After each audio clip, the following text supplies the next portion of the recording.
আসসালামু আলাইকুম। আশা করতেছি আপনারা বেগুনি ভালো আছেন। তো আজও কিন্তু আন্নাগুলাই সাহারির ভিডিও একটা লই চলে এলাম। তো এটা কিন্তু অনেকেই পছন্দ করতেছেন, এজন্যই কিন্তু আনিয়েন, নাহলে কিন্তু আনতাম না।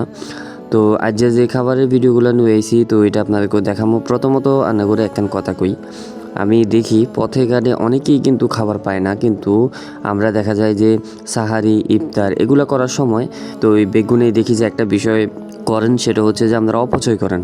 তবে এই জিনিসটা ভাই বিশ্বাস করেন আমি কিন্তু একেবারেই পছন্দ করি না। কিনলে আর কত হয়েছে যে ভাই পথে ঘাটে অনেকেই আছে যেগুনে খাবারও হয় না, অথচ আমরা কিন্তু এই খাবারগুলো অপচয় করি। অপচয় করার কোনো দরকার নাই ভাই। আমাকে যতটুকু খাইবেন ততটুকু খাইবেন, রিজিকে আন্নার উপর আল্লাহ যতটুকু রাখছে। তবে যদি অপচয় করেন এটালে কিন্তু আল্লাহর কাছে আপনি দায়ী থাকবেন।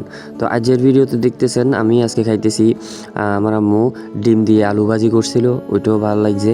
তো এরপরে আবার এটা হচ্ছে এলিসে হাগও ভালো লাগিছে। তো এরপরে খাইলাম হচ্ছে গরুর মাংস। তো এটা ছোট ছোট করেই করছে, কারণ হচ্ছে যে আমরা গরিব মানুষ ভাই, বড় করি করার মতো আমাদের ওই সামর্থ্য নাই কোনো রকম খনারি, বুঝেন না। তো এই ইয়ারই তো এইটা লইয়া যে এই ভিডিওটা। আর একটা কথা বারবারই বলতেছি ভাই, বাইরের মানুষ অনেকেই খাবার দাবার কিন্তু কষ্ট করতেছে। তো আপনারা পারলে বাইরের আশেপাশে মানুষগুলোর হেল্প করবেন, কিন্তু আপনাদের একখান আল্লাহ দোয়াই, আপনারা কেউ খাবার অপচয় করিয়েন না। খাবার অপচয় করলে কিন্তু আল্লাহ খুশি হয় না, আল্লাহ নারাজ হয়। তো এই কারণে কমো যে খাবার কোনোদিন অপচয় করবেন না, মানুষকে হাইলে হেল্প করবেন।